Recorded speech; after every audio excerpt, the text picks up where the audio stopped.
Hello and welcome to Nerf Real Talk on the Porch. We are at Thunderdome. We've got Ryan from Make Test Battle, Jack from Thunderdome, Nova Scotia, Sammy from Thunderdome, and a new member of the Real Talk gang. He's Shelby from Thunderdome, and he's also from Missouri State Live Action Society. So Ryan and everyone, we're going out to Thunder Ranch tomorrow. We're going to shoot a bunch of guns. We just spent, how much money did you spend on ammunition? I spent $215 on ammunition. Dude, you got a lot though. You got 250 shotgun shells, like 100. 7.62. I got 140 for the for the Glock, another 50 I think for the Mosin, and then a bunch of 410 for the pistol, and then some slugs and 10 gauge, and yeah. The 10 gauge we have is 54 inches long. It's almost as tall as Sammy. Yep. Almost. How tall are you, Sammy? 5'5". Cool. I'm not trying to rub it in. No, you're all good, I'm brother. trying to No build up my worries. gun, not knock you down, brother. That's all right. I am a dwarf among giants here, except Jack.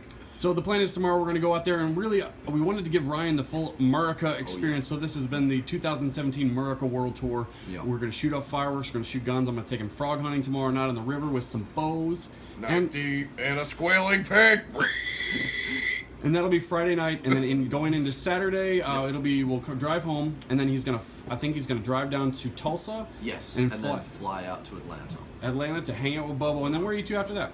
After that, I'm going back to Los Angeles, and then probably going to go to Vegas for like a day or two, and then we go up to San Francisco to hang out with the people there, and then that's basically the end of my trip. Cool. So I know where you're going in Atlanta. That's Bobo. So is it with Alex out on the West Coast, or? Yes, yeah. So there'll be about a week and a half sort of floating around LA, San Fran, Vegas, that sort of.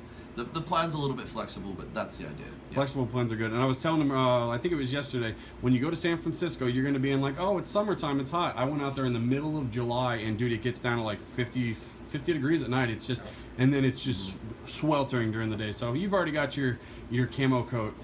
So Real Talk's going to be a little bit different tonight. And really, I thought of this is just because we've kind of been doing this in the car. We drove home from Endwar in a minivan, and we've really just been getting to know each other. And what's been great about Ryan being here, like I met Jack before he came down for Nation vs. Zombies last year. But really, like I feel like I'm friends with Justin. I feel like I'm friends with Ryan. And having Ryan come all the way up here from Australia, it was just like that friendship that I knew was real. It's like almost like hanging out with a fucking ghost, man. Yeah. And you just can't really kind of cover all bases online. And I'm really at a point now where I'm sick of typing paragraphs on Facebook. I'm sick of just... And so, like, shit that I'm just not really in the mood for doing across the internet, like, it's been great to just hang out and dick around, man, make dick jokes and talk about life.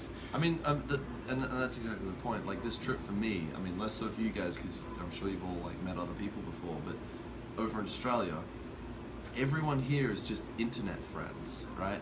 And after this trip, I now have real friends after spending that time with people. So, yeah, exactly.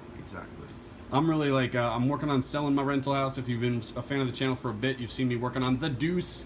And I'm fingers crossed I make a bunch of money from that, but I've got some money set aside so me and Sammy can work on our house. And then I'm going to buy some camera gear just so I can keep this hand bone thing going. But man, maybe I'll set aside $2,000. I'd really like to come down and see you and Justin. Like, you know, we'll work out a time, but maybe just like tentatively plan for me to do my Down Under tour next sometime. That'd be cool if you come too, Sammy. I know you're just as broke as I am, but... Yep. So... The theme that I've been sensing about the things we've been talking about in the past few days in the minivan on the way down here is I think the main thing is Endwar. We've talked about that a lot. We've talked about how HVZ is just kind of different, and I'd love to hear Ryan's perspective on that, and even just like how Endwar went. So we'll do general thoughts on that, and then we can just talk about just gameplay in general. And I think what the main thing of these Real Talks is, I don't know where they're going, and that's fine. I know where I'm going to start. I'm going to give two kind of thesis statements of kind of like what I'd like to cover, and I might occasionally bring us back, but at some points I'll hand it to y'all. This is definitely a new format for Ryan. They have a very, like, you know, just educational enough, kind of really focused on blasters and modding, and it's great. We love what they do. But Thunderdome documentary has always been just like, it's about life, and it's about just kind of getting into the raw crust of life and making friends. And so, you know, don't be freaking out. Ryan has said that he'll sit in with us. He likes to just hang out. He says that he'll listen, and if he feels comfortable, I'd imagine he'd be more comfortable talking about Endwar and Nerf and stuff like that. The second topic that I've just seen across the board, I haven't talked with Shelby about this, but I can't wait to hear your perspective on it, is relationships, and I think that also it ties into Endwar and when you're talking about friendships and real friendships, and now you have real friends.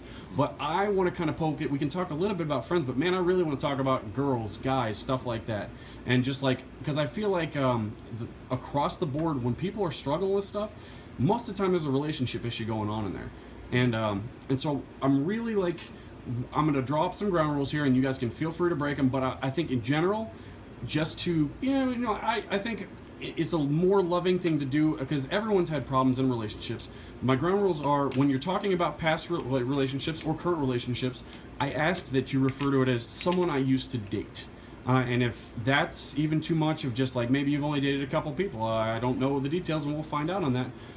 But you could even like, I think if you have something to say, I don't think you really even, if it's too personal, you can even just say, my friend, and there will absolutely be stories where they are about our friends and things that we've learned from them, because I feel like this is how we, I don't know, this is how we just survive this fucking ride around the sun as many times as we get to, is just by talking about this crap. But I don't want this to be about punishing people for dating us. I think there are people we loved at one point in time, and even if we're mad at them now, I want this to be productive, not to tear people down, but I think it's also important to just talk about issues you've had, because chances are someone who's watching this, they've dealt with it too. And so, or needs to be told how, or that they should deal with it, I guess is also the point. And I think I get this too, because I'm 34. Let's go through the ages here, real quick before I say that. I think, it's kind of the old guy thing of just like, oh, I've been dealing with that, or I had a girl just like that, and man, I feel like there is some merit to maturity, not maturity, but just going through the shit. And I think years on this planet doesn't mean shit unless you've taken time to reflect on that.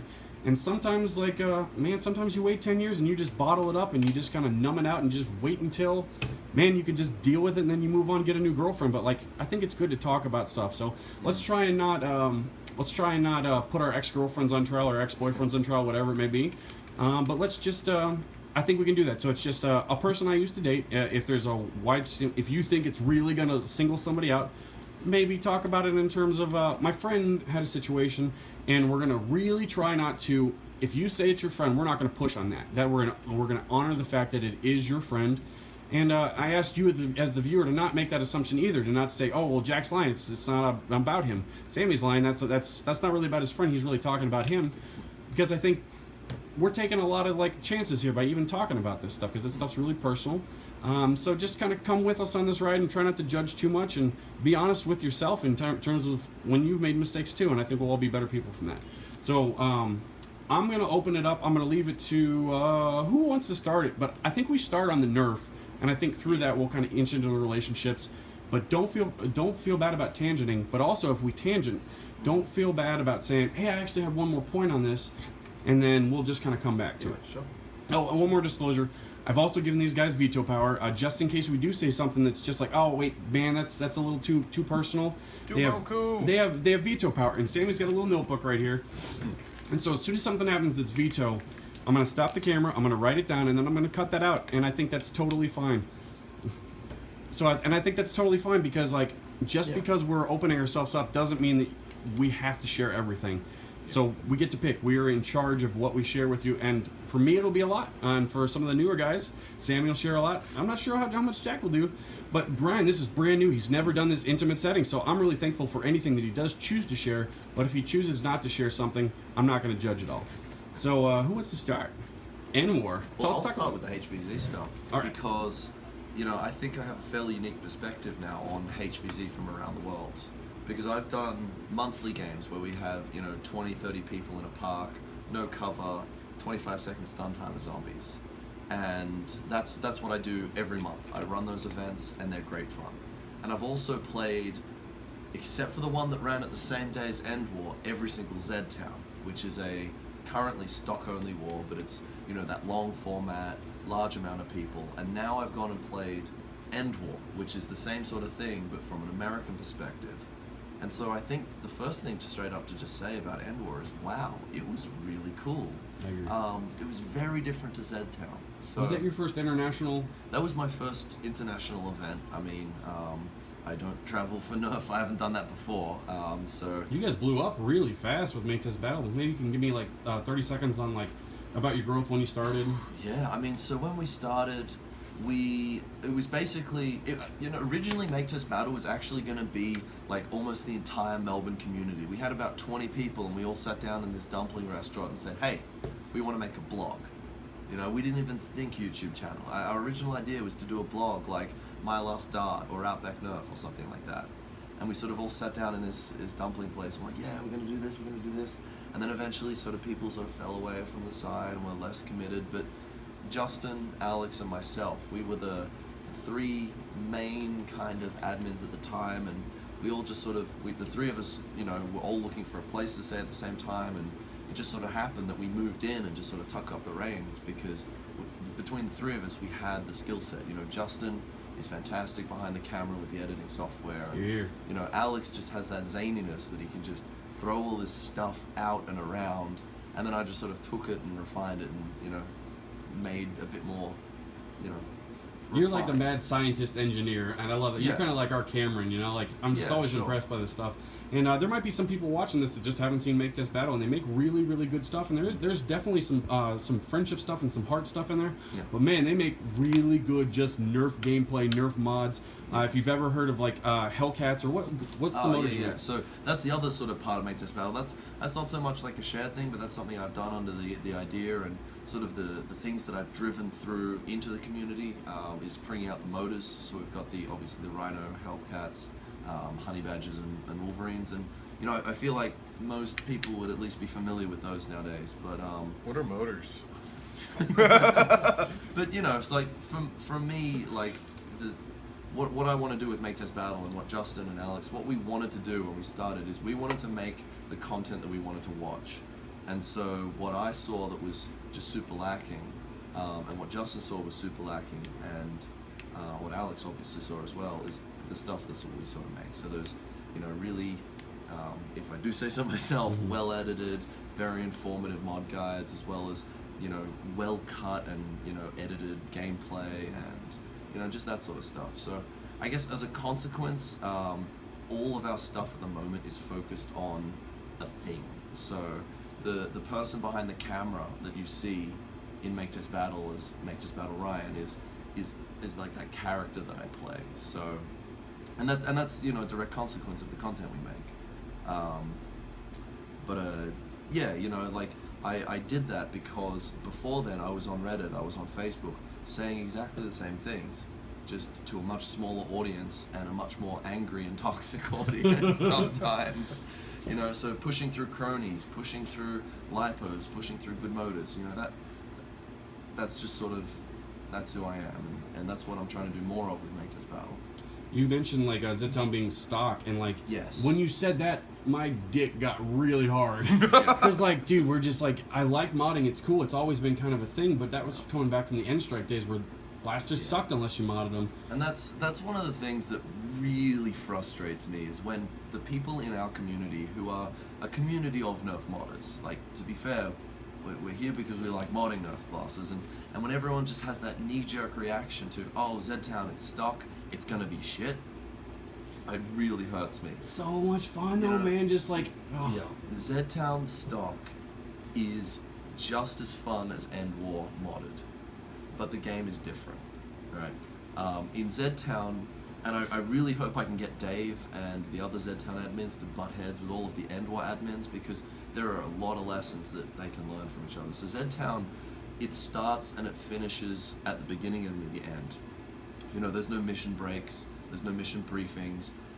They're trying to go for this full-on immersive experience where they've got actors roaming around and, giving out the missions. But at the end of the day, it doesn't really work as well, in my opinion, as the way Endwar worked, where, after the mission, you just sort of, you went back to the briefing room and you had the next briefing, and everyone knew what they were doing, and yeah.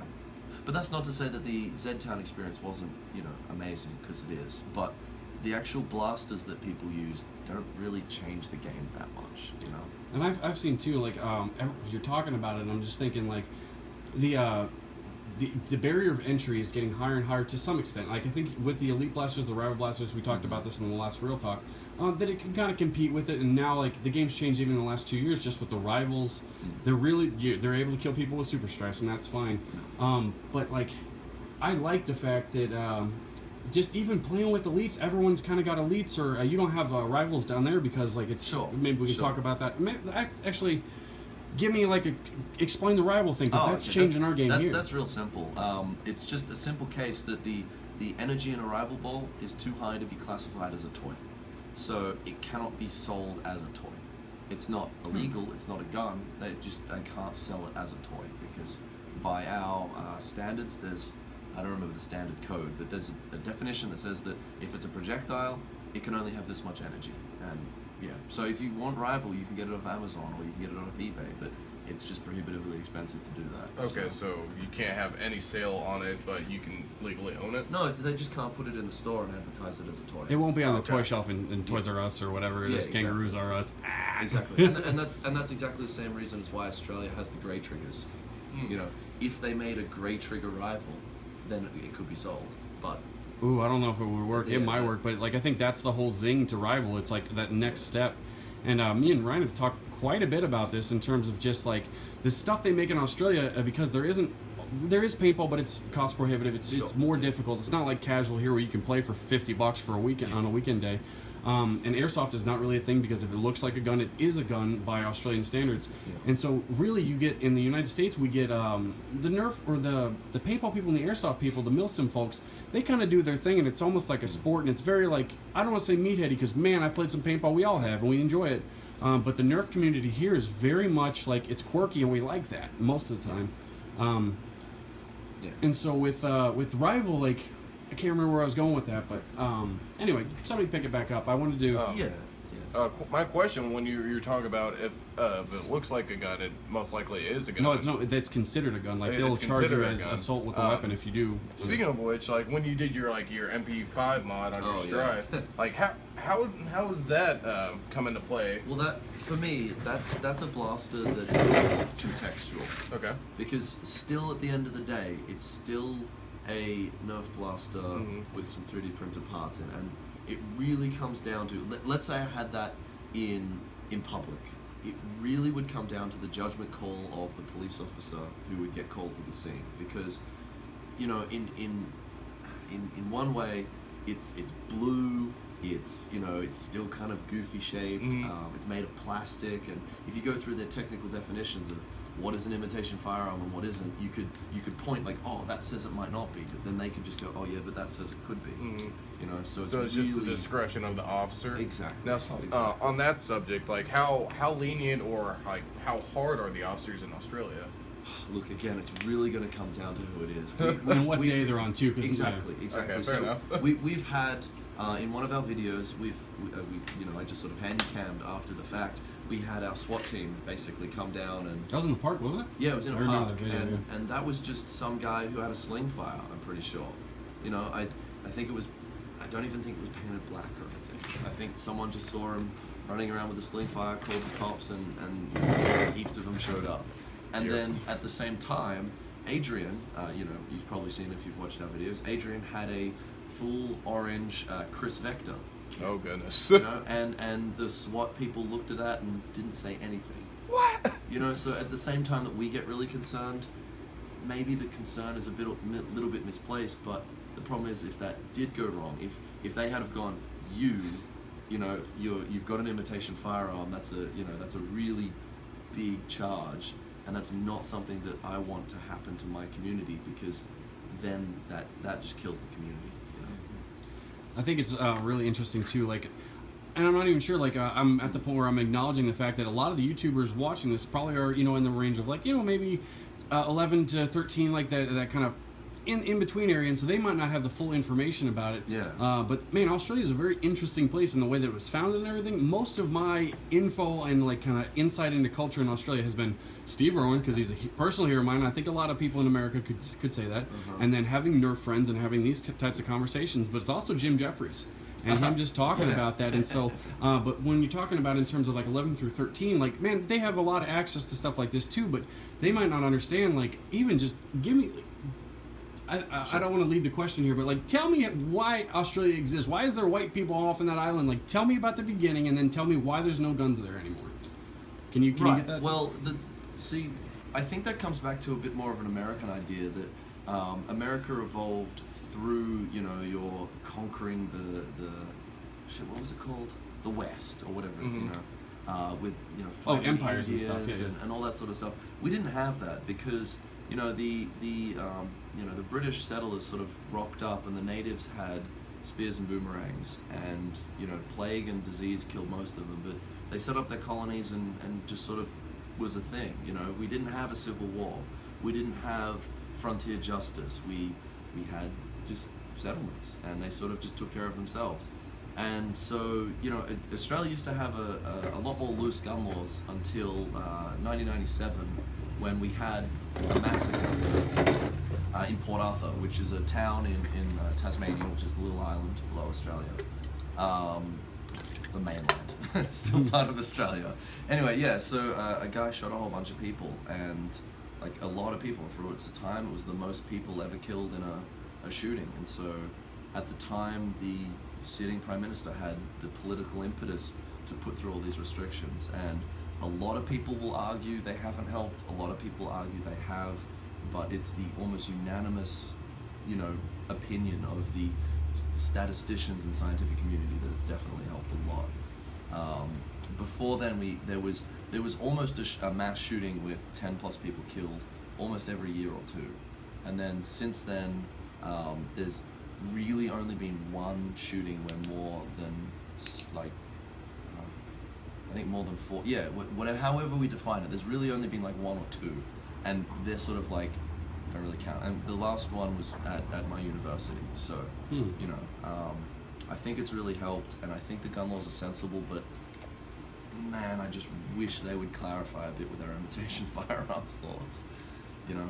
I never thought about it until like even just like that's why I asked the question, because I have my Steve Irwin, Jim Jeffries, and Nerf friends like insight, but what you said that I didn't know about it was just even just like you didn't have a revolution, you didn't have a civil war, and I feel like that has planted a lot of seeds in terms of just like we're afraid of, like you talk to anyone in this rural state that like part of the country we're in, and they're just like, oh yeah, we need to protect ourselves against a government that might become tyrannical. And I feel like without that historical past of just having a revolution, having a civil war, and just that uncertainty and even racial tensions and everything, like white people have been scared of everybody for a long damn time, and for good reason, for not good reasons. But that's interesting because the whole gun debate, I think it's at the core of what we're talking about here. And America, it's a no, thank you. We're not talking about this. In 1994, we had the assault weapons ban happen, and it was very exactly what you're talking about. It's vague. You know what? And this, I've mentioned this before. This is something that really irks me about when Americans say gun control. They don't mean gun control. They mean random, arbitrary rules. You know. And I was describing to you how our firearms laws work, and you were just saying, you know, that's just so sensible. You know, because our rules really, in my opinion, work such that anyone who wants or needs a gun of any type can get it. But if you don't need it, if you don't have to have it, you can't. And so when I see an American gun control rule that says, oh, you know, in this state magazines of this size are banned, or, you know, if it's such and such size, you need to, you know, you can't have a barrel this long, or you can't have a stock, or you can't, they're so arbitrary, you know. It does nothing to make the gun itself less dangerous. You know, an M14 that's, you know, or an M1 Garand is just as dangerous as an AR-15, you know. And so at the core of it, changing how long the barrel is, or whether it has a stock, or how many rounds in the magazine, it really doesn't matter. And so when you guys say gun control and assault weapons ban and whatever that other one was that just people are trying to get repealed, it doesn't make sense, and it's a fucking joke. Exactly, and it's a joke, and it really hurts, because I don't think that any American gun control measure has ever actually done anything meaningful. It didn't, and it's all arbitrary. And what we were talking about with the assault rifles ban in 1994, it sunsetted after 10 years in 2004, and the only thing it did, it made it where you could only purchase things that were manufactured before 1994. So you could get drums, you could get these huge magazines, you could get automatic weapons that were pre that. But you just couldn't get it from then, and then it sunsetted, and then it's been the Wild West again. And I was telling Ryan in the car earlier, we'll get back to HVZ, but I think this is important to talk about this. is the first time I bought a rifle on my 18th birthday. I brought a 22. Yep. They did a quick background check where it's just a phone thing, and you don't even have to give your social security number. You just Sure. have to give your information. And I've since bought 20, 30 guns since then.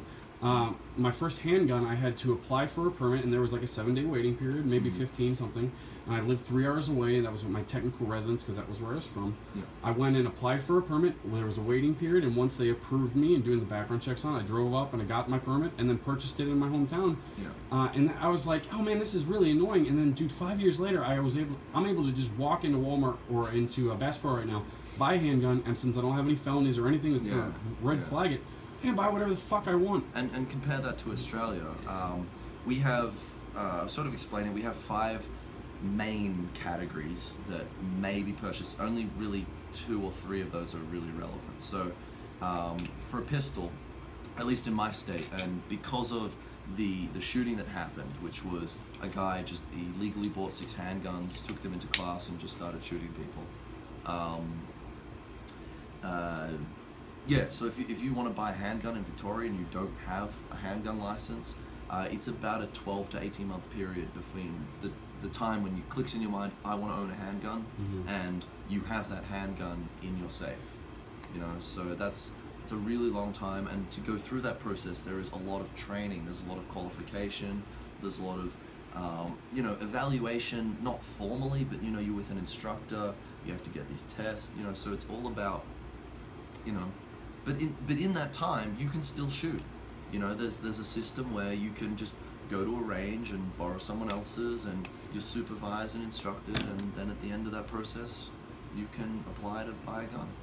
We're getting away from that too. Like in the beginning, like concealed carry actually. That's a bizarre concept. Concealed carry, open carry, like carrying a gun around in public, like, that legitimately sort of, it clicked in my mind when I got here. It's like, wow, I have to worry if the people walking next to me have a gun in their pocket. If you're white, it doesn't matter. We don't need to get into race too early, but it's really, this town is a cowboy town, and it's very much mutually assured destruction.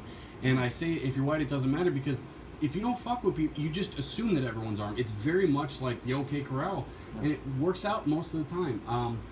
But those firearm rules do not extend to people of color, and I don't even have to reference things on YouTube, but really just like there's so many circumstances where someone gets shot. Like, dude, what was the guy's name who got Philando Castro had dude just got shot, and he had a concealed carry permit and said, hey, I have a firearm, and then the dude shot him.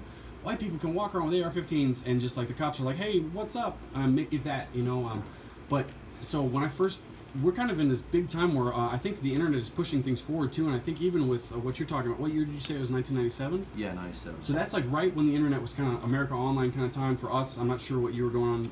Oh, I don't think it was an internet thing. I think it was so shocking because it was such a small, sleepy town, and there was just so many people were killed. I don't know the exact number off the top of my head, but to say it would be offensive to the memories of those who died, but a lot of people died, and it just sort of shocked. And of course there was blowback. The farmers didn't want to have to give up their guns. People who own guns, who like shooting, didn't want to have to give up their guns. But at the end of the day, they did. But they didn't have to, because they, if you're a farmer and you want to shoot foxes or you want to shoot rabbits, you can still do that. You can get your category A for a rimfire. You can get your category B for a centerfire. Like, if you want it, you can get it. But you don't need to do target shooting at a local range with an AR-15. Like, that's something that's an absurd thought to an American, but you don't need it. If you want to learn to shoot properly, buy a 22 and shoot a 22. And even like what we're talking, like I want to run down the open carry, concealed carry, because it's a huge thing. So when I first started having a gun, like I was 21, because that's how old you had to be for a handgun, and 18 for a shotgun or a rifle. And then concealed carry, I think, was 25. Concealed carry a shotgun? That doesn't really matter. Typically, anything considered open carry, and this is, I feel like we're going to educate people just as much with this. Open carry is considered like when you're hunting. You are walking around, you're holding your shotgun in your hand. Sure. And so that's kind of protected by most things. In some states, you have to be doing that in the correct area. But dude, there's been times where I've been open carrying with my shotgun while I was duck hunting, and then I had to walk on a road because I got lost. And that's protected. It's absolutely, if you can see it in Missouri, anyone is allowed to do it without a permit. And then also concealed carry, that started out, you had to get a permit for it, and you had to take a concealed carry class, which I've heard helps because you shoot 50 rounds or something like that, and they teach you basic gun safety. And then recently, within the past 2 years, in Missouri, rather than being like, oh wow, sensible gun legislation, they've completely removed the need, and they're calling it constitutional carry. And so I no longer need a permit to conceal and carry. If I'm legally allowed to own a firearm, concealed carry is basically just like where you can't see it. Open carry is like think of a cowboy, like you've got a gun on your hip, and then concealed carry is hiding it. But also another thing in Missouri that just blew my mind, and why I never got concealed carry, even though I've had pistols just as long, is this thing called castle doctrine, and it basically says your vehicle is an extension of your home, and anything that you're allowed to do in your home or have in your home, you're allowed to have that in your car, and you're allowed to defend it as such. And so basically, it doesn't even in like you go across the border to Oklahoma, Kansas, and Illinois, you have to unload your guns. But in Missouri, I can have a loaded Glock 23 on my seat, and if a cop pulls me over, I don't even have to disclose it. But it's legal. It's absolutely legal. And the thing that sucks about that is we're talking about race again. We're talking about that even though on paper it's for everybody, like that does not apply to our friends of color. Like, if I was an African American, I absolutely wouldn't do it. I'd be terrified. So I'll jump in with a little story that kind of I didn't realize it. Like I didn't realize what and why it had happened until after I sort of sat down and processed it. Going to Endwar, as anyone who came to Endwar may have known, I drove an RV with a bunch of guys, the hooligan guys, down from Dayton, and what was meant to be a 1 hour and a half-ish ride took 11 and a half hours, because we broke down on the side of the road and were stuck there for about 8.5 hours. Just on the side of the road, the alternator belt broke, whatever. And after we were there for about 5 hours or so, the sheriff came up, because one of the prison transport buses had seen us on the side of the road, called it in, and told someone to go check it out. And, so we're there. Ben and Evan are standing outside the van, and because we saw the cop car come up, I sort of wandered out of the van, and Anthony's sort of around. And, the sheriff walked up with his hand on his pistol and, his holster open, and, just at his hand, at his gun. And that was the most bizarre experience. And then after he'd, shaken all our hands and got all our IDs and checked everyone out and all that stuff, he went off, and I just went, wow, that police officer was thinking, well, maybe there's something in that van that they don't want me to see, and, I might have to start shooting these people. Well, it's the second part. It doesn't even matter. It's just like, they're just like, they're cautious because cops have been shot. Cops do get shot, and it's it's often when you don't know it's coming. And that's also, there's tension, and it's, man, I wave to cops all the time, and it's like, I don't have the same experience with cops that people of color do. And, but even just feeling that, of just like, that, oh shit, I'm one fuck up away from this guy shooting me. And it's because we are all armed, and the stakes are so high. If I had have jumped out of the car and gone, boom! Dead, absolutely dead. Yeah. And, Australia, maybe I'd get shouted at. Maybe if the cop was having a particularly bad day, I'd get tased. But, they'd probably go, huh. And then you're just like, what's going on? I think what I was talking about with the internet, and I think with the 1997 thing, it was kind of right on that cusp where it was probably so everywhere. But the internet has, in the past we could be like, oh, well, Columbine, that's a really far away. It's not here. And now the world is shrinking. Even the fact that I've got a Nova Scotian. Would you consider yourself a Nova Scotian or a Canadian? You're British, right? Yeah, it's so weird. Okay, so I've got a Jack here, and I've got an Australian here. We're talking about that, and it's because we connected through the internet over our weird hobby thing. And the world is shrinking, and now, like in years past, like 1997, 1995, where you could kind of look at the news and be like, that's not happening in my neighborhood, I don't have to worry about it. Now, as Americans, we absolutely have to look at the shootings that happened, the Sandy Hook and all these things, and we're at the point where we're like, well, I still want my guns more than I don't want kids to get shot. And have to absolutely, that's why the conversation has been just butting heads more and more, because it's no longer about things that we can't, it's just, you have to flat out say, it's like, my right to protect myself is more important than the potential of more kids getting shot.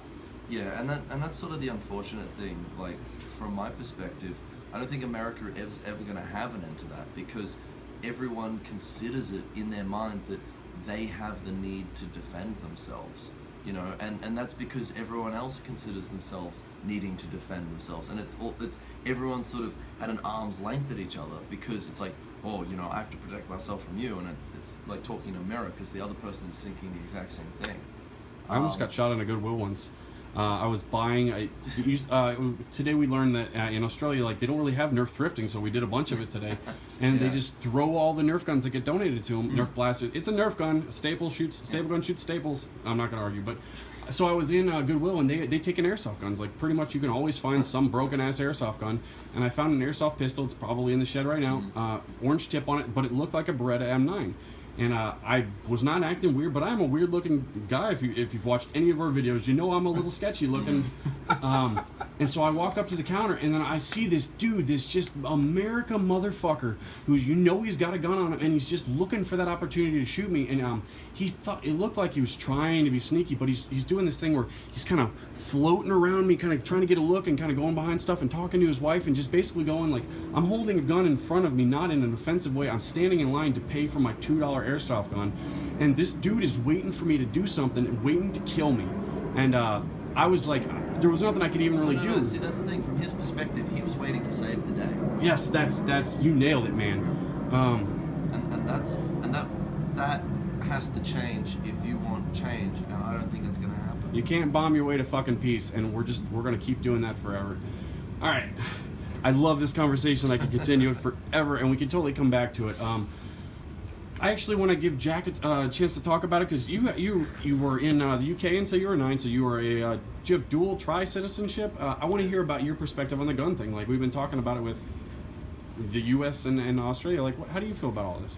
I don't know, it's never really affected me because I've been in a family that owns guns. So. I'm gonna need you to speak up a little bit. No, I've never had a house that has ever felt the need for guns, or anyone that has ever felt the need for guns, in England or in Canada.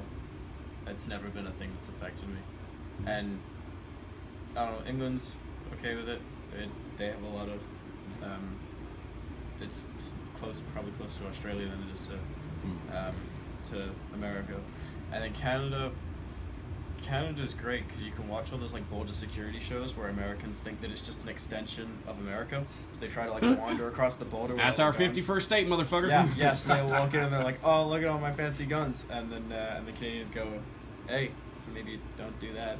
But who's gonna protect the mooses and tea? Well, and then it's not an issue there because I can walk into a Walmart and I know that someone's not gonna shoot me in the face. So. All right, I'm gonna have Jack and Sammy switch because you're a little bit soft-spoken, and I can get Sammy to yell all day. Aye! See? And I just want to make sure I get it out because you got good stuff. Brian doesn't smell like kangaroo. No, like I'd probably do. because you can get guns just like you can get guns in America. Probably not the automatics, like really like. But well, no, I was just saying that it's like even if it's for hunting, that's all they're ever used for. People don't carry them around. People don't wander around the streets and crossroads with them. They just they're in your house, and then they're out in the woods, and they're back in your house. I think the gun thing is very much on my mind because we just spent a few hours digging through all the rounds at Bass Pro, and Ryan bought a bunch of ammunition, and we're gonna go give him the American experience. And really, like, I've seen enough things in my life where I've heard, dude, I hear shots on this street, and it's the rough part of town, but man, it's a nice fucking neighborhood. And there's kids running around. I'm at a point in my life where I can acknowledge the fact that me being able to go shoot my SKS, like, I don't care about details of firearms and stuff.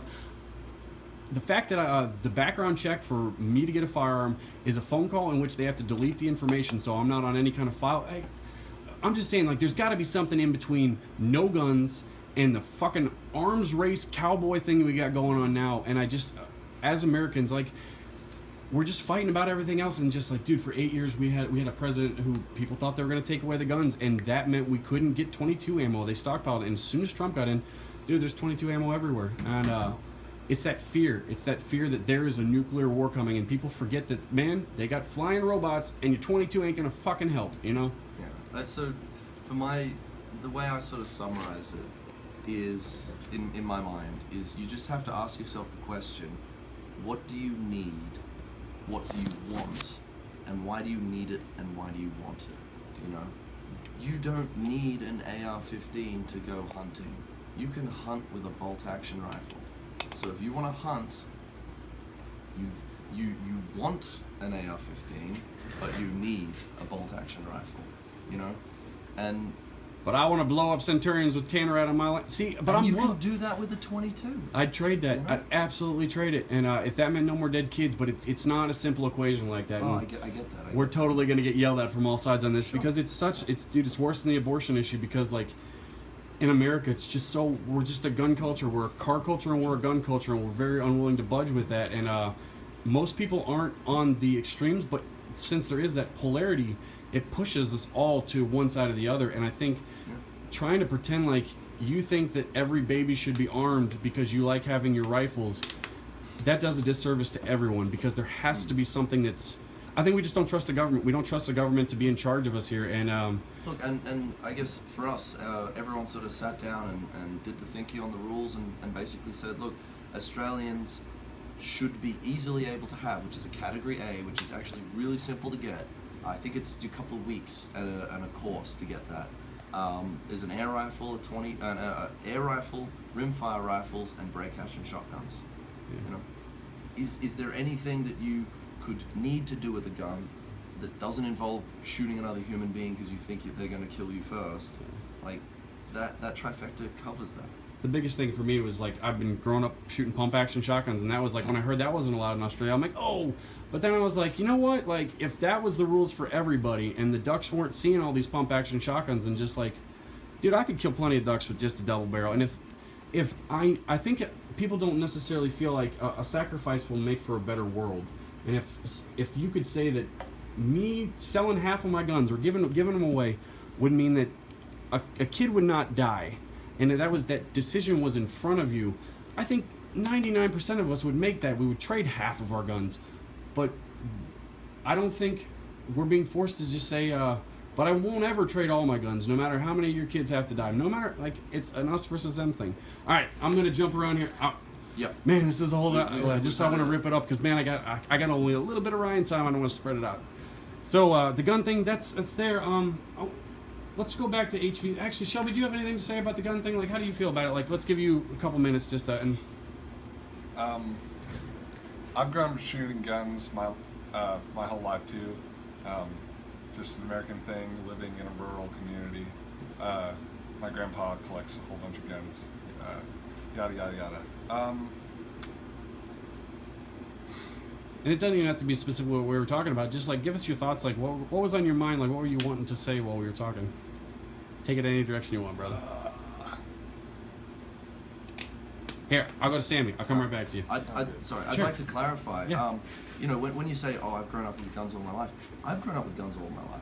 You know, my grandfather was a farmer. There are pictures of me, 5 years old, firing a 22 at a can on a stick. You know, so I've grown up with that, and that's, you know, maybe something that people miss, that the people who need guns can get it.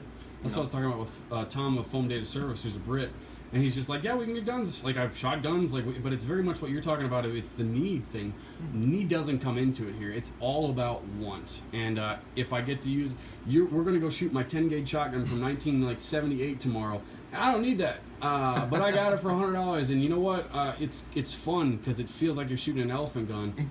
But man, all I really need is a shotgun. Really. Because that thing is bolt action, right? It has a 2-round magazine. 2 round on the bottom, 1 in the chamber. Yeah. So it's I'm just trying to think where that actually falls into our laws, because it's antiquated as hell here. Like, they don't make anything like that anymore. Really. I've never actually even heard of a bolt action shotgun before. Oh, I think they do make stuff like in states like Illinois.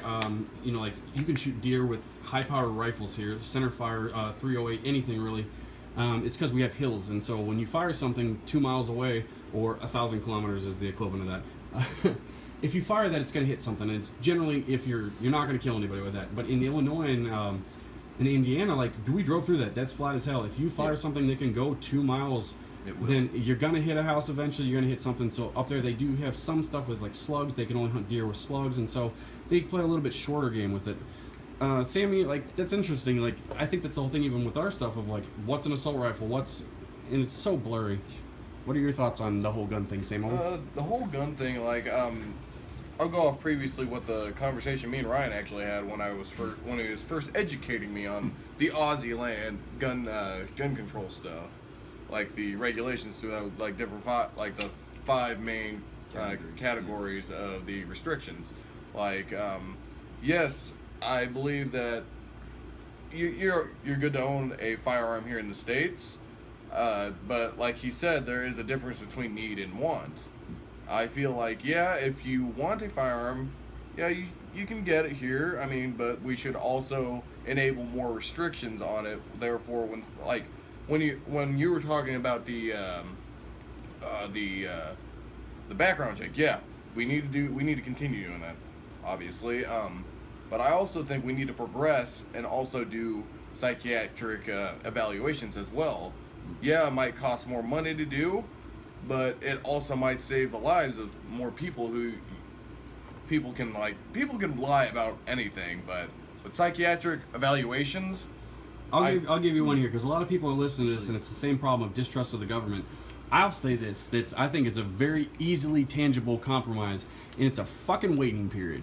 Cool down, because a lot of decisions are made, and if you can get a gun in an hour and you're thinking about killing yourself, dude, it might be all better tomorrow. You might have and so just like I, as an American who has 25 guns, I am fine waiting a week to cool down if that'll save my neighbor from killing himself, from killing his wife. And I think that's the kind of common sense legislation that we need to focus on, where we can all kind of be like, okay, that's not that bad. Chances are, like, if there's going to be a crazy another civil war where they're going to attack us with the robots, maybe I should have to plan a week ahead. That's something we can, like, the background checks, it's just and honestly, I'm really glad you touched on the whole suicide thing, because that's one of the main, like, victims of guns, at least in Australia, and that's something that's seen a huge decrease, is the suicide rate, and the suicide by, gunshot has massively decreased with the increase in our laws. You can point at homicide and go, oh, look, it was already kind of going down, and you can argue it whichever way you want, even though the consensus is that it's helped, but you cannot look at the suicide rates and the suicide by gunshot rates and go, these haven't gone down, because 100% they have. And it's so that's too much power too quick. Yeah, it's like just the fact of, it's no secret that I've been suicidal many times in my life with my PTSD.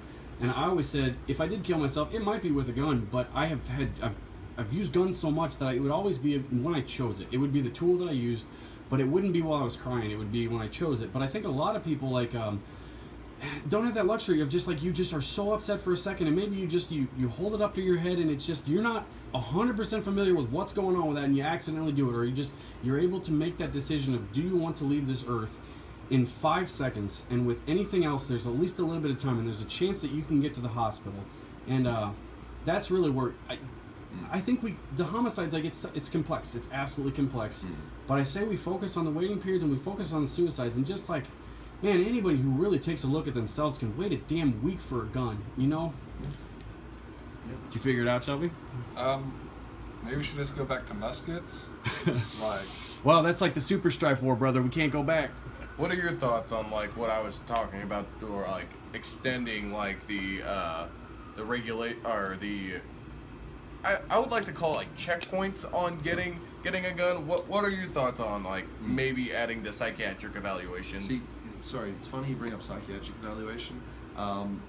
As part of the gun control laws, they introduced basically, if I wanted to, and I've actually taken advantage of this personally, I have 12 counseling sessions that I have totally for free. So if I need counseling, if I need therapy, I can just go to a therapist and say, look, here's my Medicare card, or do whatever paperwork, and I get 6 sessions. And if that's that not could enough, save your fucking life, just this one has time. saved my fucking life at one point, Not because I was suicidal, but because I was very, very depressed, self-destructive, and very self-destructive. And if that 6 isn't enough, you go to a GP and you get another referral, you get another 6 for free. So we have stuff like that. Like when I was after the thing that happened where I witnessed someone blow their hand off, it forced me to deal with all of the plane crash stuff. But I was in the same place. I didn't have any health care because it was just too expensive, and this is before the Affordable Care Act. And my buddy's like, dude, you're going to a doctor. I'm like, I can't afford it. He's like, dude, there's a place in town. It's called the DeForest Institute, and there's master's students who are like almost doctors, you know, and they do almost doctors. Then they'd say that, you know. Yeah. And I went up there, and they did. They matched it for my income, very similar to what's going on with the Affordable Care Act. And dude, I was making like $8,000 a year at that point, and I think I paid $5 per session because they figured out what you could pay, and they said we're going to help you for that. And it saved my life. It absolutely saved my life. So we do have stuff like that available, but it's not like broadcast across like. Sure. And I'll go back to psych here. The problem I have with that is, especially in the world that we're in, I'd say the country that we're in. I don't think it's across the board. You would have to basically just say everyone who's ever been prescribed antidepressant medications. I absolutely wouldn't be able to own a gun. I've got PTSD. But even when I went into the hospital, I talked to my doctor, and what they do a lot of times, say you got one gun, and they're just like, okay, well, part of what's going to happen when we return you back home. My insurance asked my doctor, I said, okay, we need to remove all the guns from his house. But as soon as I walked in, and I told him the same thing I told you, I was like, if I ever use my gun to kill myself, it'll be when, because I chose that. It won't be an accident. And my doctor had to answer the question of, have all the firearms been removed from his house? And he told me this later. He just laughed about it. He's like, there's absolutely no way I could even do that with you. And really, let's remove me from the equation.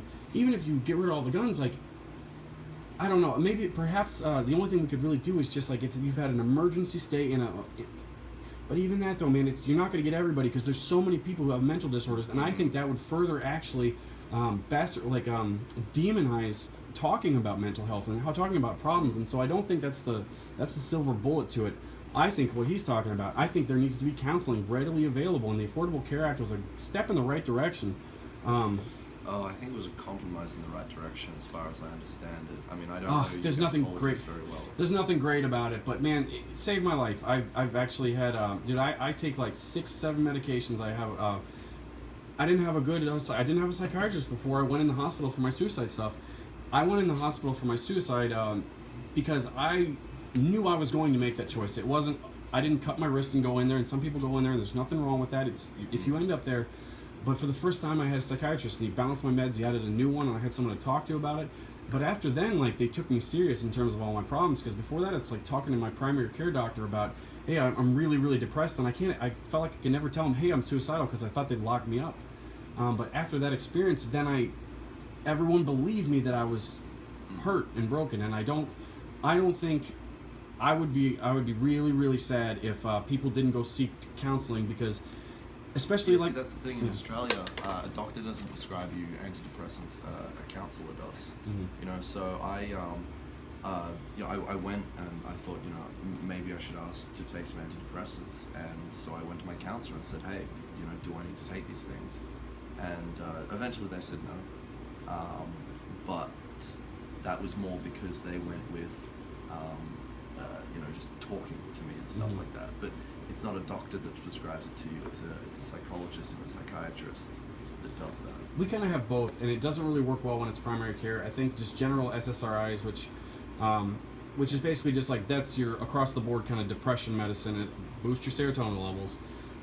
Doctors are used to dealing with that on casual levels, but for someone with a complex case such as like I have PTSD. Like any mental health disorder. They're all complicated. It's all words for how people are, but when you see someone every 6 months and be like, oh yeah, I guess my SSRIs are working, like if you're listening to this, like I'm glad we're going on this topic because the suicide thing is just like that's more important than everything else on this channel. Like talk to you have to start with your doctor, unfortunately. Go to them and tell them if you're thinking about killing yourself tonight, the one person in a million that might be happening, go to the hospital right now. Go to your emergency room. I hope you have insurance.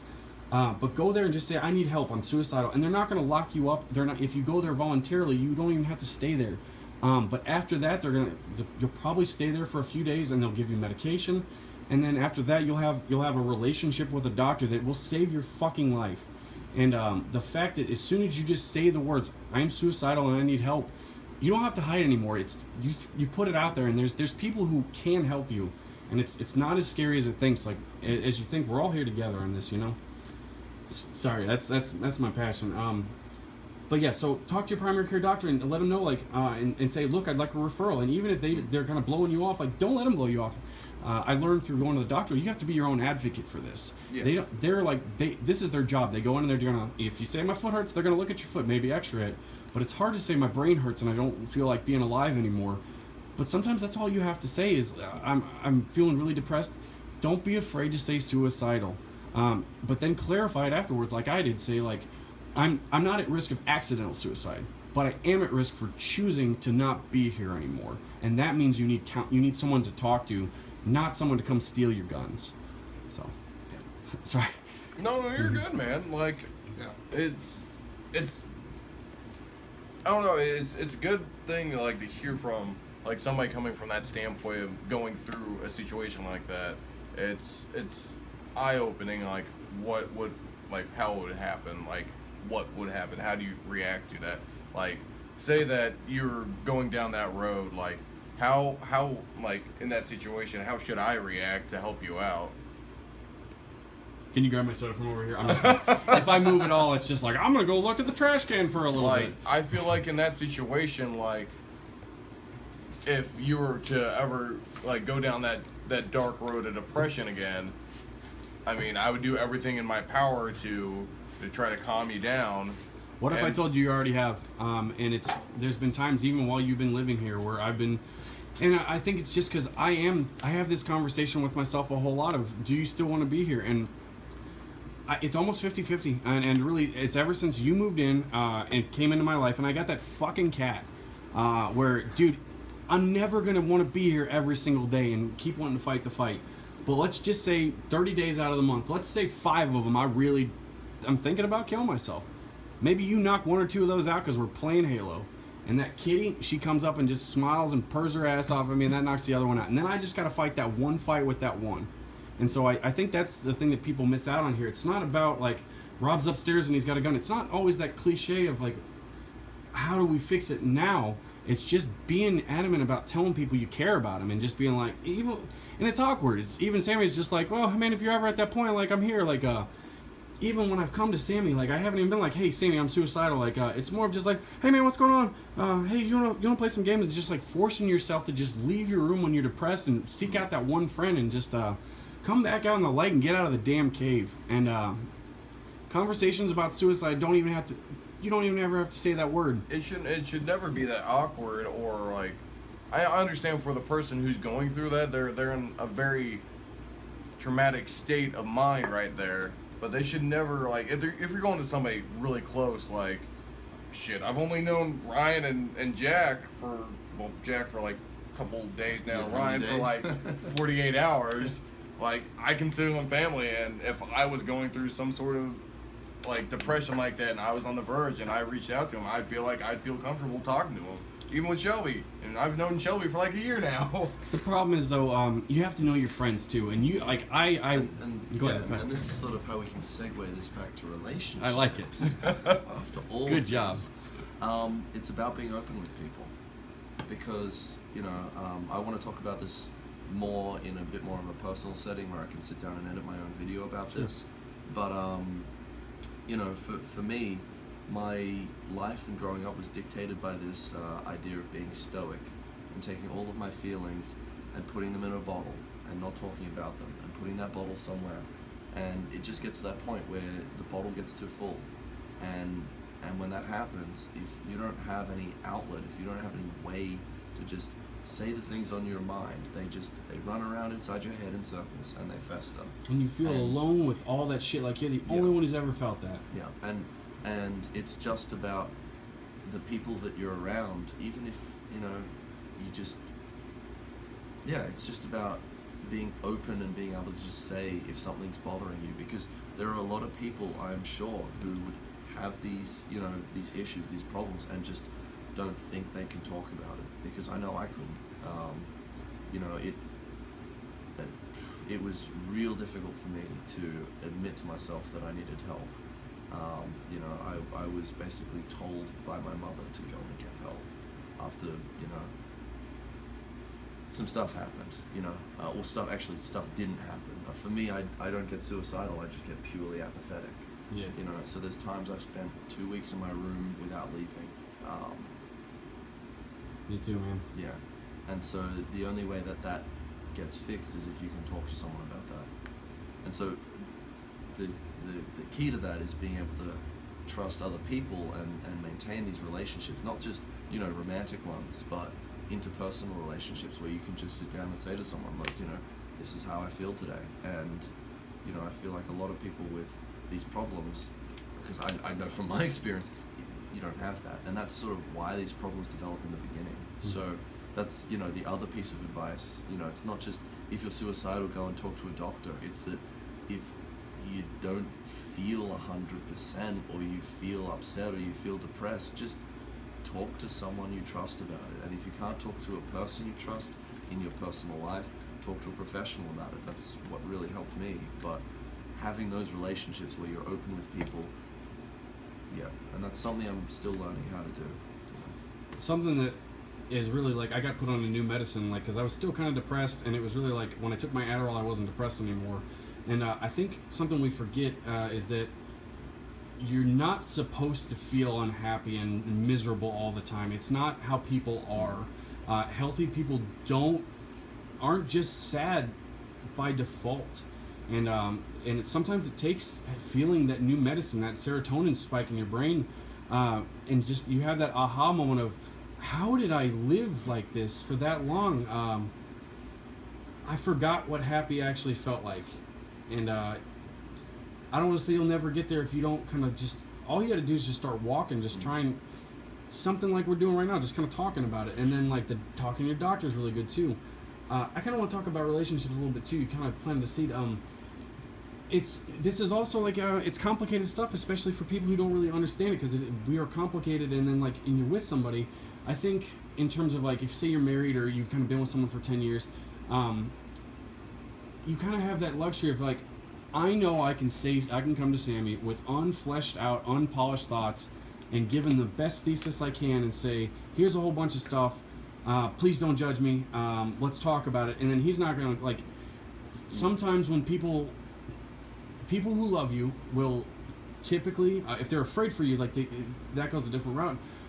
But the same things that we're talking about that you should share and talk with people are the same things that can have your family or your friends or your girlfriend, wife, boyfriend, not turn on you, but almost be afraid of you.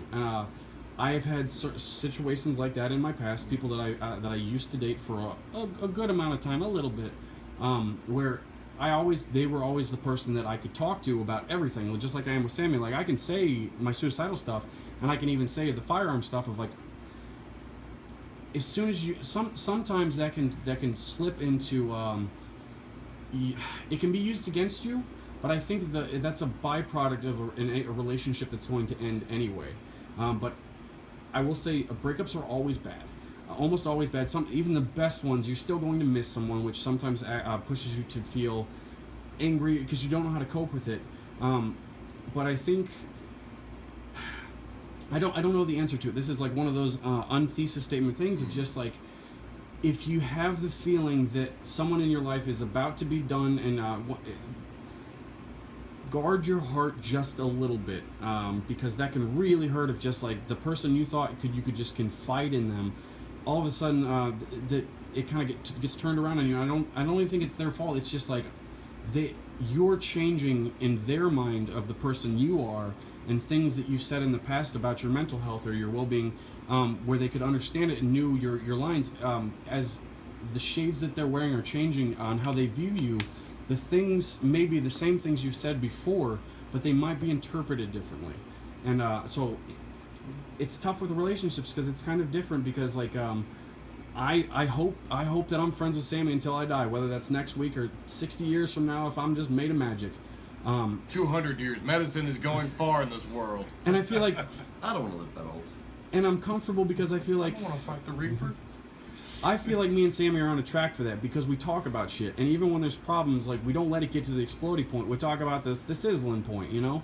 But with relationships, there's so many complex things in terms of just sexual needs, like religious differences, just like wanting to have kids or not, like simple things in terms of wanting to go out to the bar or not wanting, or concerts. Like, all of these little problems can just like change how you see each other and your compatibility, and you can be perfect for each other in 1 year and then the next year you're not. And I think that's really hard because there is no guidebook for relationships, and I think that's why for me personally I would say make sure when you get into a relationship, this is something I learned for a long through years of, don't put all your eggs in one basket with the person you're dating. I'm not saying don't commit to them, don't jump fully into it, but say I start dating someone, I really like them a whole lot. It's irresponsible of me to for just stop thinking about Jack, stop thinking about Sammy, and not spend time with them. Make them a priority in your life, just like the new person. Because someone I used to date a number of years ago, I made them the 100% priority, and I had 3 best friends that I ended up losing them because I didn't hang out with them anymore. And then when me and the girlfriend broke up, I was left with no one, and that really left me in a very dark place. And so, I think we've all probably had that elusive scenario in our life where you want to put your entire time and your entire self into that one person, and then you end up losing friendships. Like, I feel like if you're gonna be in a relationship, you must you have to, it's kind of like a spoken agreement between each other. Like, on you have set rules. what we're talking about, let's say, just for simplicity's sake, a monogamous relationship where you say, we are together and we're not with anyone else, and just very simple, like A plus B equals C. Like that. Say you're gonna hang out with your friends and you don't want to do that, but you also enjoy hanging out with you. Try compromising with them and just hey, I want you to come hang out with my friends, and I want to see how you guys work together. Just make small compromise like that. That way everybody wins. You're just yeah, I enjoy spending time with you, and I enjoy spending time with them. You shouldn't have to choose the devil advocate right there of oh God, who do I get to lose? Do I lose the person I really want to put my time in, or do I want to lose my best friends? It should never be that way. It goes on the lines with also having if you're dating a girl or you're dating a guy and you're hanging out with someone with the opposite sex, you should never be afraid to hang out with another person of the opposite sex. If you're with a person that in a relationship, any type of sort like that, you should be building trust with each other. You shouldn't be jealous. Or I understand that happens. I'll take it one step further. If you're in a monogamous relationship where you're agreeing to not be with other people, it shouldn't be the other partner's responsibility to keep you from them. I think if you're at risk for, I think what the problem is just cheating is most of the time of stuff you wanted to do anyway, and then you kind of let yourself slip into that. Well, okay, well, I'm not gonna have sex with her. I'll go hang out with her, and then before you know it, you're laying in bed. You're like, man, this fucked up this thing I really cared about. And I think it's all about being honest with yourself, and really just if you're not ready for a monogamous relationship, don't sign up for one, and be honest about where you're at, because you're only hurting yourself. Where if you just if you sign up for something, and then but you really don't want that, you're fucked. You're almost gonna demand that someone else yeah, okay. Actually, let's take a little break here. It's a minute and 7 seconds. Is there any vetoes? We have anything? We're good? I think it's been pretty G-rated. Okay, so we're going to take a little pee-pee break, and we'll come back at it and more relationship stuff.